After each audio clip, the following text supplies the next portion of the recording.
All right, if you are a teeth whitening technician or you're thinking of adding teeth whitening to your beauty business, you need to watch this video. I think there's a lot of confusion around consent forms, intake forms, what you can ask, what you should ask to set this client up for ultimate success. Stay tuned. Hey guys, welcome to Impressive Glow. My name is Gina. I'm the owner and educator of Impressive Glow Spray Tan and Teeth Whitening Training, where my ultimate mission is to help women, moms, single moms learn how to start a side hustle as either a spray tan or teeth whitening technician and to build some financial independence in that process. So I want to get into this video and I want to let you guys understand why your client intake forms should not be called consent forms, and what are the big questions that we need to be asking on these consent forms to help clients set expectations, to know what they're getting into, to know how long the longevity is going to be in their teeth whitening success, and how bright we're going to be able to get them in the first place. So let's talk about it. So why shouldn't you call your intake form a consent form? Now, this is only going to apply to teeth whitening technicians who are not, let me repeat, who are not physically applying any type of product to your clients, which is the only way to legally offer teeth whitening in any state when it comes to cosmetic teeth whitening. I have an entire video about this. It's a whole separate thing. So since we are not physically applying anything to anybody, we're not physically applying any type of cosmetic whitening, we're not applying any type of vitamin E and aloe or gingival barrier, that means we are not having to have our clients consent to any type of procedure, dental procedure, or anything like that. Calling your intake form a consent form can make it appear that you're asking for consent to do something to your client. And again, we don't want to set that appearance that we're asking to do anything that would require a signature to allow us to do in like a dental procedure or something that would have to be done in a dental office. So we don't want to give that appearance. We're not physically touching our client. Just as a side note, even if a client did sign a consent form to allow you to apply products to them, it is still illegal to apply any type of cosmetic whitening products to your client without a professional dental license in the dental facility.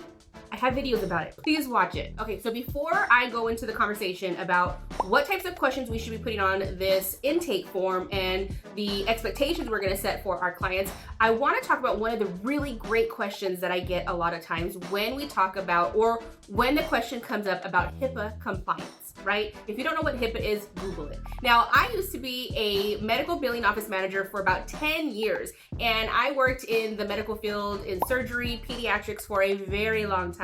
I've been to all the HIPAA seminars. I've been to all the workshops. So let me break down what HIPAA actually is compliant for.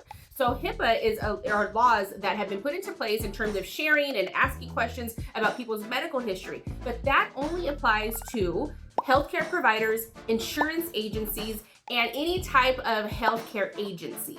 For beauty professionals like us who are offering teeth whitening, or even if you're offering any type of like PMU artists when they ask about their medical history, that is not breaking any type of HIPAA violation. We are only collecting enough information to make sure that one, we can set expectations for our clients and to also be able to get our clients the best results possible. All right, so now that we got the HIPAA conversation out of the way, let's talk about what are the questions that are really important to ask on this intake form and why. So one of the very first questions that I love to ask teeth whitening clients, this is what happens when you record on a Saturday, you get the motorcycles in the background. So what I like to ask our first-time clients when they come in is definitely tell me, when was the last time you had a cleaning?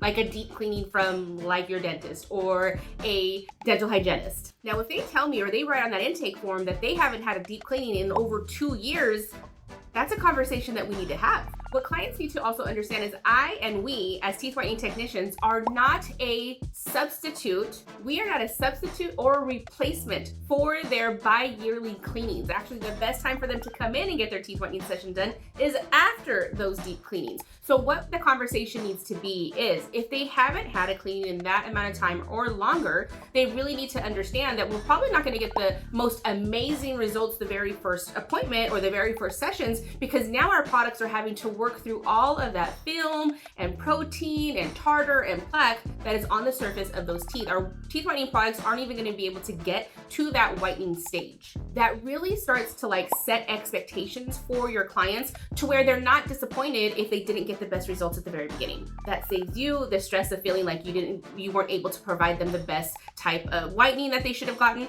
and it really again sets the expectations for the client. So medications. Do you realize, and I don't think clients realize, that there are a lot of medications that clients take on a daily basis, over the counter even, that can wreak havoc on your teeth. Things like tetracycline, doxycycline, I think that's how you say it, even especially in younger clients, when they're taking any type of medication like that, can definitely harm the discoloration or can cause discoloration in your client's teeth. Antihistamines, things like Zyrtec, Claritin, Benadryl can really dehydrate the teeth, causing a lot of issues with your client's enamel, which can cause definite issues with how your client's teeth whiten. High blood pressure medication and different types of antidepressants can also cause astringent stains on your client's teeth, which whitening can help, but it may be a little bit too deep for us to be able to get those perfectly beaming white teeth.